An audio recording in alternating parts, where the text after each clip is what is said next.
Hey, what's up guys? Today I have a special video where I get to bring you early access Skirk footage, give you guys early information on what Skirk actually does, what to expect from her, and also show you her gameplay in various teams against many different enemies so that you can get a first official look at Skirk. I'm very grateful that I got early access to Skirk through a creator experience server, which is where all the footage of this video is from. And note that certain things are subject to change for the live release. I was planning to release this video a few days ago, but couldn't stop yapping and ended up adding more things than expected, so sorry for that, but I hope you appreciate the detail. With that said, I do stream most nights on Twitch. Link in the description if you're interested. And with that being said, let's get straight into the video. Alright, so to briefly give you guys an idea of what Skirk does, here's what you should know initially. Firstly, Skirk's a character with two playstyles, either being used as a main DPS or as a burst DPS. For a main DPS Skirk, which will generally be the quote-unquote standard, you will be tapping your elemental skill called 7-Phase Flash to enter a special stance similarly to Child, where all of her attacks will be infused with her element, Cryo, and they will also deal much more damage. Outside of that, Skirk will also gain 45 points of Serpent Subtlety, which is the little bar next to her. When this bar fills out, her skill will end, with it lasting a maximum of 12.5 seconds if you can get enough Serpent Subtlety points. Now, how you get these is by absorbing Void Rifts, which Skirk will generate passively as she triggers Cryo reactions outside of Melt. In fact, if you trigger Frozen, which is the main one, or Superconduct, Cryo Swirl, or Cryo Crystallize, a Void Rift will be created up to once every 2.5 seconds, with there being up to 3 Void Rifts out at once. Afterwards, Skirk can absorb these Void Rifts by either doing a charge attack inside of her skill or using her special burst, which will allow her to consume all of these Void Rifts, gain more stacks, and potentially get some other buffs as well. In fact, in the case of her elemental burst, while her burst can be used for damage inside of her skill as a normal attacker, using her burst will not cost you anything, no energy or nothing, but it will instead be used to consume any nearby Void Rifts and increase your Skirk's normal attack damage by an amount that scales with how many Void Rifts you consumed. Outside of that, Skirk will just be on field, spamming normal attacks and using her burst to consume Void Rift stacks, with a charge attack working as well if you want to get more, typically a bit later in your rotation. Now, while that is the quote-unquote standard way to play Skirk, a burst DPS Skirk, where you play her in a more quick swappy style, is also very viable and very strong. While obviously it's still early gameplay, her burst does have a very high scaling and is one that still will not cost energy, but instead Serpent Subtlety points. When Skirk has 50 Serpent Subtlety and using her skill will give her 45, she can use her quote-unquote default burst that will have a cool animation and will deal AoE cryo damage. This damage will do more for how many Serpent points you have, up to 12 more than the required 50, with it dealing 5 hits of slash damage and then a final one that will deal a bit more. This burst is only castable when you're not inside of her skill's special stance, which you enter by tapping your skill, but if you don't tap your skill and you actually hold it instead, you will still gain these Serpent Subtlety points, but instead of entering your special stance, you won't, and you'll just sort of swim around, consume all the Void Rifts around you, get more points that way, and then be able to use your burst instantly. Each Void Rift you absorb will grant you an additional 8 Serpent Subtlety points, meaning that Skirk has the option to generate these Void Rifts through other characters and then swapping in to hold her skill, quickly consume the Void Rifts, gain stacks, and then use her burst to do as much damage as possible, and then swap out and use another character or to go back into Skirk later, which is something I'll cover in my guide video coming out next. Now, lastly, I did also want to highlight the fact that Skirk's a character who synergizes the most with the freeze reaction, and it's what she seems to be designed around. Not only does she have incredible synergy with Escoffier, which we'll talk more about throughout this video, but Skirk also doesn't generate Void Rifts by melting, and crucially has another passive talent that will increase the scaling of her normal attack by up to 70% and her burst by up to 60% as other party members that are Hydro or Cryo hit opponents, with each party member giving you 1 stack and the increase in damage being much higher at 3 stacks than at 2. What this means in practice is that if you run Skirk in a team of just Hydro and Cryo units, where you will be freezing unless they're all Cryo, she will deal a lot more personal damage. On top of that, someone like Escoffier also has the sort of same effect where she'll give you a lot of res shred and also personal damage in teams that are designed around the freeze reaction, making these two a perfect pairing. That's not to say that Skirk doesn't have teams without her, as I'll show some off in this video as well, but it does highlight Skirk's big synergy with a character like Escoffier, on top of just being someone who, while she still can generate Void Rifts through other cryo reactions like Swirl, Crystallize, or Superconduct, definitely gets the most value out of Freeze in particular, because it will also give her a bigger scaling, and through a third passive talent, she will also increase the elemental skill party level of all of your party members by 1 if all of your party members are Hydro or Cryo, with there being at least 1 Hydro and 1 Cryo character in your party. This skill level will be great for Skirk Skirk's damage, but also some other off-field skill damage dealing supports like Farina or Escoffier. And so I hope I didn't go into too much detail here, but basically Skirk's just a character that actually has two pretty distinct playstyles, but whose team building will always be centered around the freeze reaction if you want to get the most value.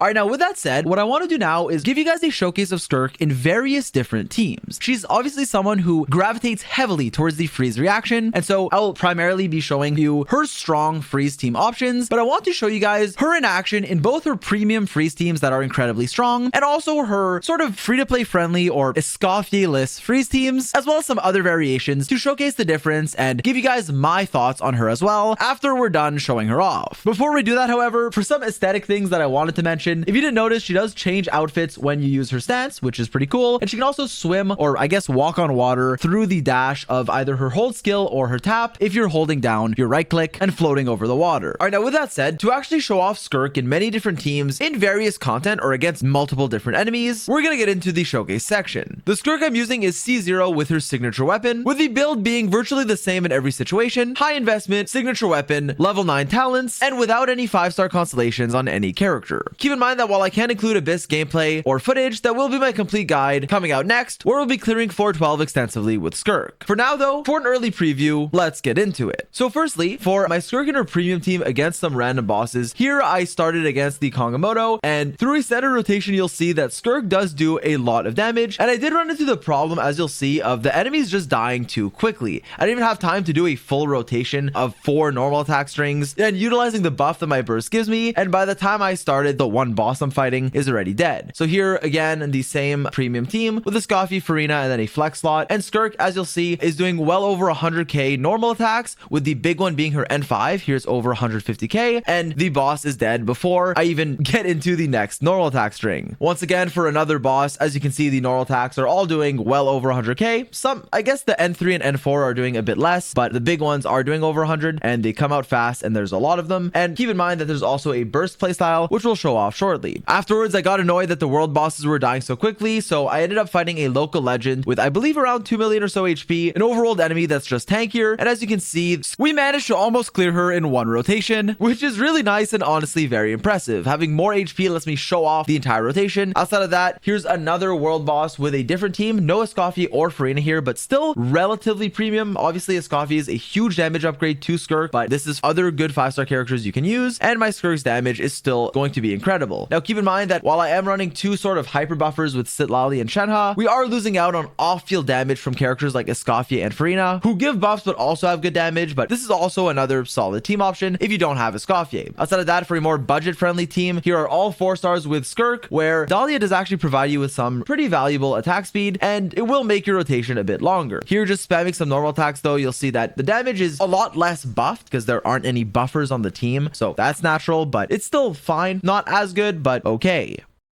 Outside of that, for some burst damage showcase, I went back to the Kongamoto, used all of my character's abilities, actually used a scroll Thrill and Tails Molani, and used my hold skill into a burst and one-shot him very easily. I did this again against, well, actually the same boss, but with Mona this time to see the difference, and obviously both are viable. Molani is a character you can run on scroll and Thrill and Tails with Skirk, and either run her as a sub DPS where you can spend some time on her as well, or just as a kind of quick swappy buffer for any Skirk playstyle. As you can see, for burst DPS though, Skirk's damage is really good. And then here I went against the Papilla just because I felt like it. First with Skirk's premium team, where obviously it's no surprise that I cleared very fast in one normal attack string, not even a full rotation. Then I used the other 5-star premium team but without Escoffier or Farina, which again, not as good but still solid. The only problem with Sitlali, she's a good buffer for Skirk and doesn't even need to use her burst, but keep in mind that triggering both Scroll and Thrill and Tails can be a bit iffy, which is why Sitlali was on her signature weapon there to make things easier. For another team with Skirk, Mika, and Farina, so Farina but no Escoffier. Here, once again, against the Papilla, we managed to do honestly decent damage. Now, keep in mind that Mika, because he gives you attack speed, and so does Dahlia, they're characters that can help you get an extra string of normal attacks in your rotation, meaning that while the damage you're seeing won't be as high for one normal attack string, it lets you extend your rotation, and they're honestly solid 4-star options, depending on how many extra normal attacks you can get with the attack speed, so don't sleep on them. They're pretty solid as 4-star choices that you can use. After that, I rematched the Papilla with with Escoffier this time, but no Farina, just to once again show a different type of team. And obviously Escoffier, okay, I got hit with SKIRK there, ignore that. But obviously Escoffier is a huge help because she's a 3-in-1 character, shredding resistances, doing good damage, and also giving you healing, which is more relevant with Farina because it is team-wide healing. Outside of that, for a burst SKIRK where I just one-shot the Papilla, here I did this with Mona in my team, held E, used my burst, and as you can see, the Papilla is now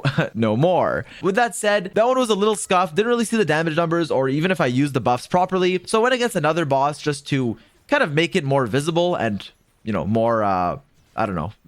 I guess visible is the right word. Used my burst, and once again, the boss is just gone. To showcase how much my burst damage is doing fully, we went against Sappho. Once again, a local legend with a ton of HP, just to use all my abilities, hold skill and burst, and boom, it's the same damage numbers, but this time the enemy doesn't just evaporate because they have so much HP, and it leaves them at about half HP, or I guess this is like 60% HP, which is honestly not that bad because in the rest of our downtime, we can swap through our characters or even do a damage rotation when our skill comes back up, or even swap into another DPS.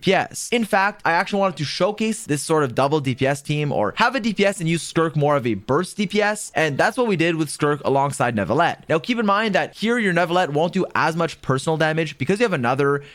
burst damage dealer in your team instead of just a team-wide buffer, but it still works quite nicely. And obviously in this showcase, Neuvillette is an AoE character being used in single target, so it's not the best place to show off his strength, but there aren't that many places outside of the Abyss. So yeah, here I didn't have quite enough energy, but in my second rotation, I use another burst, do some solid damage as Escoffier and Farina buff both my SKIRK but also my Neuvillette, and then go back into him and finish off Sappho. Then I went for another world boss because Sappho was defeated, just to showcase the teams against enemies that won't just die in a rotation. So I wanted to show off one rotation against Bronzelock, firstly with Shenhe, Farina, Mika, so again a team without Escoffier, and as you can see, over 100k on our N5s, doing combos to get, I believe I got an extra full N5 out of Mika and his attack speed in this team, so we got 5 normal attack strings, which is really nice, doing some animation cancels that I'll talk about in my guide video. Outside of that, we also did Bronzelock with a premium team, here using Escoffier, Farina, and a flex slot, Shenhe in this instance, and the damage here was stunning. We actually do, spoiler alert, managed to clear Bronzelock in less than one rotation,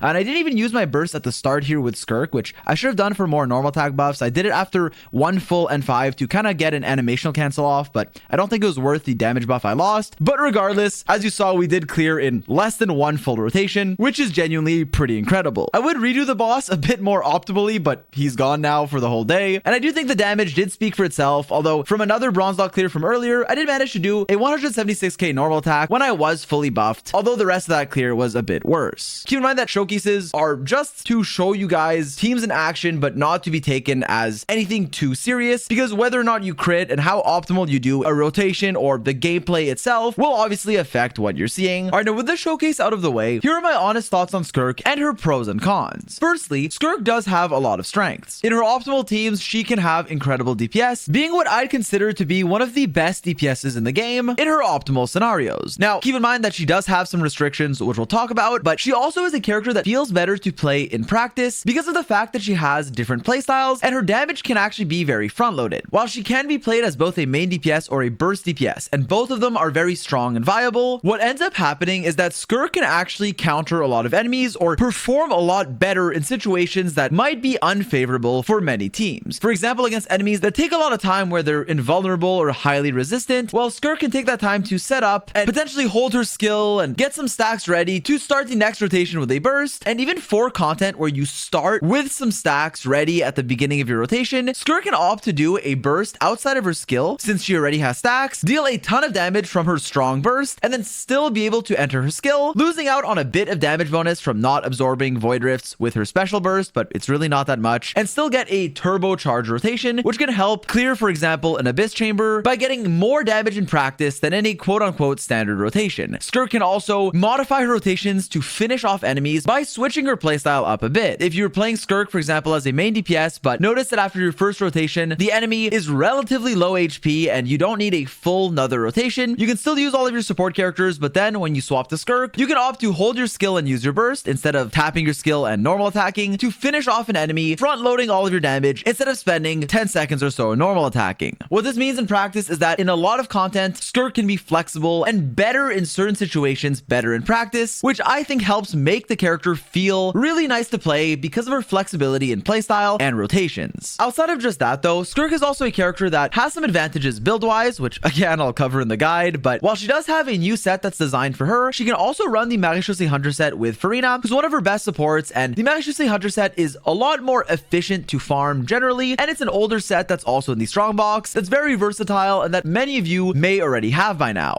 Outside of that, SKIRK's someone who gets a lot better with vertical investment, not only for herself, through her signature weapon and even a constellation, but especially through certain key supports and even their upgrades, like getting a Escoffier signature or a constellation for her or Farina, making it to where these upgrades, while they're not needed, definitely are impactful if you're the type of player that does care about vertical investment for a carry or a team that you play a lot. Outside of that, subjectively, I do enjoy her animations and playstyle. I find it very fun and rewarding, but we will have to wait for her live release so that I can play her more in the Abyss. Now, with that said, as for the cons are concerned, there's mainly one, and that's regarding her team restrictions, and we're also going to get into how good she is without Escoffier in my personal opinion, and whether or not she's dependent on her. Now, the first thing I want to say is that SKIRK's kit is naturally designed around freeze in a way that's more restrictive than other characters. Not only does SKIRK synergize well with the reaction, but she also won't generate void rifts if you're melting, and while other cryo reactions can generate void rifts, you lose out on many of her passives, and a big chunk of her personal damage, her scalings, will be lower if you don't run exclusively hydro and cryo characters in your team. What this means in practice is that not only is she very heavily incentivized to be played in a freeze team, but also if you don't have the go-to freeze res shredding healer, which is Escoffier, while oftentimes with other characters you could just run another res shredder and healer like Shilonin, with SKIRK, while you technically can, you'll lose out on a lot more value than with other characters because Shilonin doesn't fulfill the elemental criteria that you're looking for, making you lose personal damage on SKIRK and being less recommended than even a 4-star hydro or cryo support. For those reasons, someone like Escoffier, who's also designed for freeze teams and gets much better if your team is full of hydro and cryo units, dealing really good personal damage, giving you a ton of cryo and hydro res shred, team-wide healing which synergizes incredibly well with Farina, another really strong support for this team, and also having a great signature weapon option if you choose to pull it, makes Escoffier an invaluable character to freeze teams. I've heard some people call her overrated, but I honestly still think she's borderline underrated. A very strong 3-in-1 character for damage, res shred, and healing that very efficiently combines 3 roles into one team slot. Now, with that said, while SKIRK's premium teams are incredible and definitely much better than her non-premium ones, Escoffier is not a character that is required for SKIRK to be viable. What I mean by this is that SKIRK can still dish out a solid amount of damage, as we saw earlier in the video, even without her best teams, even without Escoffier. Now, while Escoffier and also Farina will typically represent around a 30% or so increase in team performance, sometimes a bit less, sometimes a bit more, the fact of the matter is that if you have other good, viable cryo and hydro options, SKIRK can still have a solid team and can still perform as a strong DPS character who won't be as incredible or as impressive, but still definitely viable. With that said, she does gain a much bigger upgrade from having these key supports, namely Escoffier, but also Farina helps here, than most other carries, with there being less room for flexibility outside of her last slot, which can really be any good hydro or cryo. That last slot, I guess, is positive. Even a standard 5-star like Mona can work surprisingly well with SKIRK, and so can a ton of other options. But basically, while I've thought a lot about how to present this information because I don't want to oversell or undersell SKIRK, I think that she's, first of all, one of the strongest DPSs if you have her premium team. Without it, while she won't be a top meta character, she'll still be viable and a decent DPS that I don't think you should feel bad about. She won't be as good, and honestly, I do think SKIRK feels a lot different without Escoffier, but still can meet these sort of pre-Natlan DPS standards in these suboptimal teams, which is better than I expected. Still a fine character, but one who gets considerably better with her key supports. So those are my thoughts on it. I don't think you absolutely need Escoffier, especially if you like SKIRK, then you can be happy just getting her and playing her. But I also want to add that pull value wise, for a main DPS, I think you should choose a character whose playstyle and character you enjoy, someone you like and won't regret, more so than just whatever is the most meta. While I don't want to comment on exact power levels yet because I want to wait for more Abyss testing and for her to be out on the live server, it does seem like SKIRK will be a very strong carry in her best teams and a viable one even without them. Someone that I don't think you should feel forced to get, but someone who can be happy with if you need a new main DPS who also has 2 unique playstyles. Once again, keep in mind that her team building is one of the most restrictive we've seen, which is the one part of her kit that I am less of a fan of and something that you should be aware of. You're getting good damage at the cost of being more restricted, so that's something you should be mindful of when it comes to this character. So to recap my thoughts in a sentence, Skirk in her optimal teams has really high DPS without power creeping Mawika, but being one of the best in the game who should even feel better in practice, while being a lot worse if you don't have her 1 or 2 main key supports. Still a solid option, but there is a big gap here even compared to other characters' best versus like average teams. You will feel the difference, but it'll still be fine, just not as good, versus being a really meta DPS if that's something you care about. And yeah, personally, I just really do like her design and have had a lot of fun playing with her, so I hope I give you guys a good idea of what to expect. For more exact information, calculations, testing, and all of that, do stay tuned for my complete Skirk guide, which will be out and will also feature Abyss gameplay shortly after her live release early next week. Thanks so much for watching. Be sure to subscribe to catch my future Skirk content as soon as it comes out. I hope you enjoyed. I'm grateful I got to play Skirk early and give you guys this video, my honest thoughts, and a quick showcase of this character as well. Thanks so much for watching, and as always, I'll catch you guys in the next one. Peace.